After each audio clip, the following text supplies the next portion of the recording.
Hello दोस्तों, स्वागत है आपका आपके अपने YouTube channel create wealth with Atul में। मैं हूं आपका दोस्त अतुल गोयल। आज हम बात करेंगे फार्मा सेक्टर से जुड़ी हुई कंपनी, एक छोटी कंपनी, छोटा ही शेयर प्राइस है उसका, और रिजल्ट्स उसने अनाउंस किए हैं, किस टाइप के उसके रिजल्ट आए हैं। काफ़ी वेल्थ क्रिएट करके दी है उसने अभी रिसेंट टाइम में। काफ़ी पेनी स्टॉक था, चल चुका है और अपने हाई से भी काफ़ी नीचे इस टाइम पे काम कर रहा है। तो बात कर रहे हैं हम जेनथ हेल्थ केयर की। तो रिजल्ट्स इन्होंने, जैसे आप देख सकते हैं, अनाउंस किए हैं 12 फरवरी 2021 को। क्वार्टरली रिजल्ट्स इनके आए हैं। रिजल्ट्स किस टाइप के आए हैं उस पर हम बात करेंगे। कितना ये नीचे आ सकता है उसके ऊपर हम बात करेंगे। जो सर्किट टू सर्किट ये चल रहा है, कितना नीचे इसका बनता है वो बात करेंगे। उससे पहले हम प्राइस देखते हैं, फिर इसके रिजल्ट्स देखेंगे, फिर फंडामेंटल देखेंगे और फिर टेक्निकल्स के ऊपर भी इसकी बात करेंगे। तो बात करते हैं सर्किट में लगा हुआ है ये शेयर। 2% के आसपास की गिरावट है। प्रीवियस क्लोज 10.57 का था। फ्राइडे का सेशन 12 फरवरी को जो बंद हुआ है ये 10 रुपये 36 पैसे के आसपास बंद हुआ 2% की गिरावट के साथ। तो आप देख सकते हैं ओपन हाई लो जो है 10 रुपये 36 पैसे का ही है। अगर 5 दिन का देखें तो ये सर्किट टू सर्किट ही शेयर जो है नीचे आ रहा है। 11 रुपये 21 पैसे से 10 रुपये 36 पैसे आ चुका है। 2% के सर्किट का इसका लिमिट है। और उसके बाद देखेंगे, अगर आप देखेंगे 1 मंथ में 14 जनवरी से लगातार ये सर्किट टू सर्किट आपको नीचे आते हुए दिखाई दे रहा है। आज 13 फरवरी पे हम बैठे हुए हैं, तो मतलब 1 महीने से ये शेयर जो है लगातार लोअर सर्किट के अंदर चल रहा है। तो रिजल्ट्स किस टाइप के हैं, रिजल्ट्स पे हम बात करते हैं और फंडामेंटल पे भी बात करेंगे, किस टाइप के इसके फंडामेंटल्स हैं। रिजल्ट्स आप देख सकते हैं, जो सेल्स आई है दिसंबर 2020 की वो 3.25 के आसपास आई है। अगर पिछले क्वार्टर से कंपेयर करें तो 3.26 थी, और दिसंबर से कंपेयर करें तो 3.28 के आसपास थी। तो दोनों से देखेंगे हल्की हल्की गिरावट आपको दिखाई देगी। एक्सपेंसेस की बात करें तो 3.20 के आसपास इस बार आए हैं, और पहले पिछले क्वार्टर में क्वार्टर 2 में 3 के आसपास थे, और दिसंबर 2019 में 3.08 के आसपास थे। तो आप देखेंगे एक्सपेंसेस यहाँ पर बढ़ते हुए आपको नजर आएंगे। सेल थोड़ी सी घटती हुई और एक्सपेंसेस थोड़े बढ़ते हुए। तो ऑपरेटिंग प्रॉफिट आप देखेंगे 0.05 के आसपास रह गए हैं, जो कि पिछले क्वार्टर में 0.26 के आसपास थे, और दिसंबर 2019 में 0.20 के आसपास थे। तो आप देखेंगे दोनों ही क्वार्टर से जो ऑपरेटिंग प्रॉफिट हैं वो घटते हुए नजर आ रहे हैं, और काफी ज्यादा घटते हुए नजर आ रहे हैं। ओपीएम परसेंटेज की अगर बात करें 6.10% के आसपास ये काम कर रहे थे दिसंबर 2019 में, और अभी सिर्फ जो काम कर रहे हैं 1.54% के आसपास ये काम कर रहे हैं। लास्ट क्वार्टर में भी अच्छा था 7.98% के आसपास। तो आप देख सकते हैं ऑपरेटिंग प्रॉफिट मार्जिन जो किसी भी कंपनी के लिए मेन होते हैं, उसके ऑपरेटिंग प्रॉफिट्स को बढ़ाने के लिए, तो वो भी काफ़ी डाउन आते हुए नजर आ रहे हैं। 1.54% के आसपास यहाँ पर नजर आ रहे हैं। ऑपरेटिंग प्रॉफिट तो काफ़ी ज़्यादा गिरते हुए नजर आ रहा है। इसके बाद आप देखेंगे इंटरेस्ट इनकम आपको बिल्कुल जीरो दिखाई देगी। चाहे आप स्टार्टिंग से देखेंगे तो कोई भी डेट नहीं है इसके ऊपर, डेट फ्री कंपनी है, और यहाँ पर कोई भी इंटरेस्ट ये पे नहीं कर रहे हैं। अदर इनकम जरूर इनकी आ रही है। अदर इनकम में 0.12 दिसंबर 2019 में भी थी, और दिसंबर 2020 में 0.12 के आसपास है। लास्ट क्वार्टर में 0.04 के आसपास थी। अगर हम देखें नेट प्रॉफिट्स को अब, तो अब नेट प्रॉफिट जो आपको दिखाई देंगे 0.11 दिखाई देंगे। लास्ट क्वार्टर में ये 0.24 के आसपास थे, और दिसंबर 2019 में 0.26 के आसपास थे। तो आप देखेंगे नेट प्रॉफिट्स भी आपको 0.24 और 0.26 से कंपेरिजन करें तो हाफ से भी ज़्यादा जो है गिरते हुए नजर आ रहे हैं। 0.11 के आसपास ये पहुंच रहे हैं। बेसिकली जो ऑपरेटिंग प्रॉफिट मार्जिन्स हैं वो काफ़ी डिप हुए हैं 1.54 के आसपास, और एक्सपेंसेस बढ़ते हुए यहाँ पर नजर आ रहे हैं 3.20 के आसपास। जो एक्सपेंस बढ़े हैं वहाँ से जरूर ये प्रेशर में दिखाई दे रहा है। तो ओवरऑल देखें तो सेल डाउन है, एक्सपेंसेस बढ़ रहे हैं, जिससे ऑपरेटिंग प्रॉफिट जो है कम हो रहा है, ऑपरेटिंग प्रॉफिट मार्जिन्स कम हो रहे हैं, और डेट फ्री कंपनी है, वो सबसे अच्छी बात है। जो नेट प्रॉफिट्स जो दिए हैं वो क्वार्टर ऑन क्वार्टर भी कम है, और ईयर ऑन ईयर भी कंपैरिजन करें तो वहाँ से भी काफ़ी डाउन दिखाई दे रहे हैं। अब इसके फंडामेंटल्स की बात कर लें, किस टाइप की कंपनी है, तो आपको दिखाई देगी काफ़ी छोटी कंपनी है, फार्मा से रिलेटेड कंपनी है। आप देख सकते हैं फार्मा से रिलेटेड ये प्रोडक्ट्स बनाते हैं, और मार्केट कैप जो है सिर्फ 55.7 करोड़ के आसपास का है। ROC देखेंगे तो 9.82% की है, ROE देखेंगे तो 9.34% के आसपास की है। यानी आने वाले टाइम में ये कंपनी ग्रोथ करते हुए आपको दिखाई दे सकती है। और किस प्राइस के ऊपर खरीदना चाहिए, कितने डिप पे खरीदना चाहिए वो देखना होगा, क्योंकि वैल्यूएशंस जो होती है, सेक्टर आपने देखा फार्मा से जुड़ा हुआ है, डिफेंसिव सेक्टर है, एवरग्रीन सेक्टर है। सेकेंडली कंपनी ने काफ़ी ग्रोथ इसके अंदर दिखाई है। रिसेंट के रिजल्ट्स अच्छे नहीं है वो ठीक है, बट क्या आने वाले टाइम में ये अच्छे रिजल्ट्स दे सकते हैं? क्या इसे डिप के ऊपर खरीदना चाहिए? क्या जो शेयर प्राइस डाउन आ रहा है क्या बाइंग अपॉर्चुनिटी हमें दे रहा है? वो हमें देखना होगा कि वैल्यूएशंस किस टाइप के हैं इसके। तो डेट देखेंगे 0 करोड़ की है, डेट टू इक्विटी रेशियो भी देखेंगे 0 की है। अगर आप देखेंगे स्टॉक का पी 64 पे है, जबकि इंडस्ट्री पी 24.2 की है। तो आप देख सकते हैं यहाँ से वैल्यूएशन काफ़ी हाई है, क्योंकि ईपीएस जो रिजल्ट जो है अच्छे नहीं आ रहे हैं, तो ईपीएस क्या है डाउन जा रही है और पी इसकी बढ़ती हुई आपको नजर आ रही है। तो वैल्यूएशंस काफ़ी हाई हैं, इंडस्ट्री पी 24 और स्टॉक का पी 64 के आसपास है।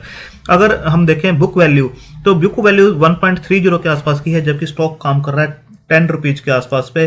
तो यहाँ पर आप देखेंगे प्राइस टू बुक वैल्यू भी 7.96 के आसपास की निकल कर आती है, जो कि काफ़ी एक्सपेंसिव है अगर हम बड़े प्लेयर से इसे कंपेयर करें तो वैल्यूएशंस हाई हैं। वैल्यूएशंस अगर सही होते हैं तो बिल्कुल इसके अंदर आप बाइंग कर सकते हैं। प्लस कोई भी शेयर इन्होंने निकल रखा, प्रोमोटर होल्डिंग जरूर देखेंगे कितनी निकल कर आती है। तो आप देखेंगे डिविडेंड ये पे नहीं करते हैं, फेस वैल्यू 1 की है, 15.4 के आसपास का इसका 52 वीक हाई है। लो देखिए तो 0.77 के आसपास का लो है। यहाँ से आप देख सकते हैं 12-13 गुना स्टॉक ऑलरेडी हो चुका है। अगर 200 डीएमए की बात करें तो 200 डीएमए से काफ़ी ऊपर स्टॉक अभी भी काम करता हुआ आपको नजर आ रहा है। यहाँ पर इसने 200 डीएमए को ब्रेक किया था 15 जून 2020 को, 1.27 को जब क्रॉस किया था, उसके बाद से काफ़ी मोमेंटम में था। अभी कुछ ये हल्का होता हुआ नजर आ रहा है।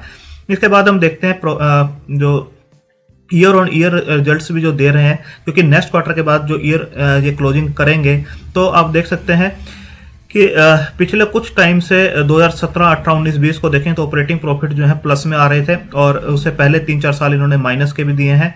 और ऑपरेटिंग प्रॉफिट मार्जिन परसेंटेज भी अगर आप बात करेंगे तो वो इसकी सुधरती हुई नजर आ रही थी 4.59, और टीटीएम को देखेंगे तो 5.92 के आसपास निकल कर आ रहा है, और टीटीएम प्रॉफिट भी देखेंगे तो 0.86 के आसपास का है।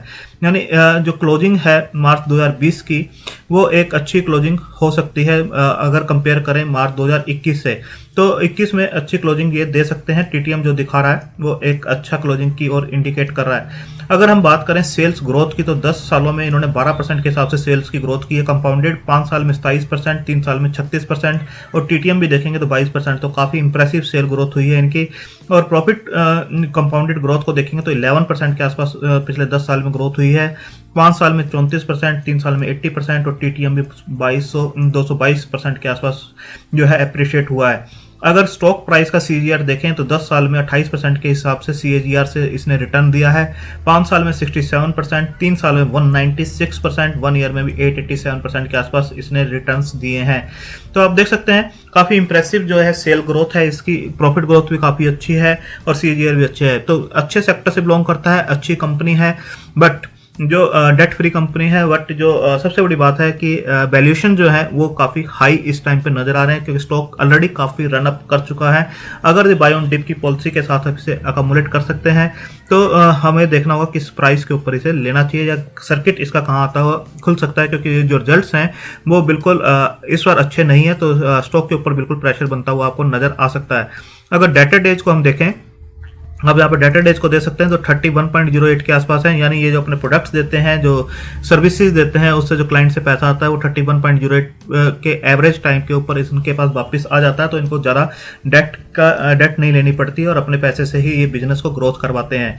तो ये काफ़ी अच्छी चीज़ है कि 31 डेज जो पैसा वापस आता है। शेयर होल्डिंग पैटर्न को देखें तो 28.74% के आसपास की होल्डिंग आपको इसके अंदर दिखाई देगी, और ये काफ़ी क्वार्टर से इन्होंने मेंटेन की हुई है। डीआई की होल्डिंग 0.39 के आसपास की है, और पब्लिक की होल्डिंग काफी ज्यादा है इसके अंदर 70.87। अगर इसमें से 5-5.5% इसको निकाल दें तो 65% के आसपास स्टिल पब्लिक के पास होल्डिंग बचती है, जो कि काफी ज्यादा है। और प्रमोटर की होल्डिंग काफी कम दिखाई इसके अंदर दे रही है 28.74 के आसपास। तो एक ये कंसर्न जरूर है कि प्रमोटर की होल्डिंग कम है, but sales growth, profit growth काफी अच्छा है, और जो सर्किट टू सर्किट जो शेयर ऊपर से नीचे आ रहा है, और वैल्यूएशंस अच्छे होते हुए दिखाई दे रहे हैं। अब यहाँ पर देखेंगे डे चार्ट है, और आप देखेंगे कि यहाँ से स्टॉक जो है ऑलमोस्ट 1 रुपये के आसपास से ये स्टॉक जो था यहाँ से चलता हुआ नजर आया। आप देख सकते हैं यहाँ पर 0.78 के आसपास जो स्टॉक था, काफ़ी इसने ऊपर के लेवल्स दिखाए हैं, और उसके बाद से ये स्टॉक जो है 14 जनवरी के पास से ही जो सर्किट टू सर्किट नीचे आता हुआ आपको नजर आ रहा है। तो ये स्टॉक जो है आपको 8 रुपये के आसपास बिल्कुल आता हुआ नजर आ सकता है, क्योंकि जो रिजल्ट्स हैं वो बिल्कुल भी चाहे वो सेल्स ग्रोथ हो, चाहे ओपीएम परसेंटेज हो, और चाहे वो नेट प्रॉफिट्स हो, किसी भी लिहाज से अभी अच्छे नहीं कहे जा सकते। तो थोड़ा सा प्रेशर इसके ऊपर बिल्टअप होता हुआ नजर आ सकता है। अगर रिजल्ट्स अच्छे होते तो हो सकता है यहाँ से ये स्टॉक जो है थोड़ा सा घूमता हुआ आपको नजर आता, बट अभी जो है इसके ऊपर प्रेशर बनता हुआ नजर आएगा। और बाय ऑन डिप की पॉलिसी के साथ आपको यहाँ पर सर्किट ओपन होता है 8 रुपये के आसपास, तो बिल्कुल इसे ले सकते हैं। तो 8 रुपये का पहले जो टारगेट्स हैं आप देख सकते हैं, लगभग इस प्राइस के ऊपर से जो स्टॉक था यहाँ से घूमा था, पहले भी सर्किट टू सर्किट ही नीचे आ रहा था और इस प्राइस से ये घूमकर ऊपर गया था। तो ऑलमोस्ट 7 रुपये और 8 रुपये 80 पैसे और 7 रुपये 80 पैसे और 8 रुपये के आसपास ये स्टॉक नीचे आ सकता है सर्किट टू सर्किट। तो इसके ऊपर ध्यान रखना चाहिए क्योंकि ये शेयर जो है सर्किट टू सर्किट ही चलता है। आप देख सकते हैं बिल्कुल सर्किट टू सर्किट ही ऊपर जाता है और सर्किट टू सर्किट ही नीचे जाता है। तो जिस दिन ये सर्किट में अपर सर्किट लगाएगा तो आपको शायद बाय करने का चांस नहीं मिलेगा, कहाँ से यू टर्न लेगा, तो आप इसके लेवल्स के ऊपर नजर रख सकते हैं। तो इस टाइप के रिजल्ट से, और छोटी कंपनी है, छोटा ही पैसा इसके अंदर लगाना है। और पेनी स्टॉक में जैसे पहले भी मैंने बताया कि आपका 2 से 3% ही पोर्टफोलियो का होना चाहिए, रेस्ट ऑफ द मनी आपका बड़ी कंपनी में होना चाहिए और लॉन्ग टर्म के लिए होना चाहिए। पेनी स्टॉक्स में भी आपको 4-5 पेनी स्टॉक्स अकोमुलेट करने हैं, एक ही पेनी स्टॉक में नहीं लगाना है, क्योंकि जब आप ट्रैप होते हो तो किसी इस टाइप के लेवल पे ट्रैप हो सकते हो। तो आपको रॉक बॉटम प्राइस जहाँ से स्टॉक का डाउन साइड काफ़ी कम हो उस टाइप से लेना है और अपने 4 से 5 पेनी स्टॉक्स को लेकर चलना है, क्योंकि पेनी स्टॉक्स काफ़ी बार काफ़ी नीचे भी आ जाते हैं और डीलिस्ट भी हो जाते हैं। तो इस टाइप के स्टॉक लेने हैं जो आने वाले टाइम में अच्छे सेक्टर से बिलोंग करते हैं और टर्न अराउंड कर सकते हो। तो आप अपने फाइनेंशियल एडवाइजर से डिस्कस करके अपनी होल्डिंग कैपेसिटी और रिस्क टेकिंग कैपेसिटी के हिसाब से स्टॉक को डिप के ऊपर 7 रुपये 80 पैसे और 8 रुपये के आसपास कंसिडर कर सकते हैं। थैंक यू, धन्यवाद।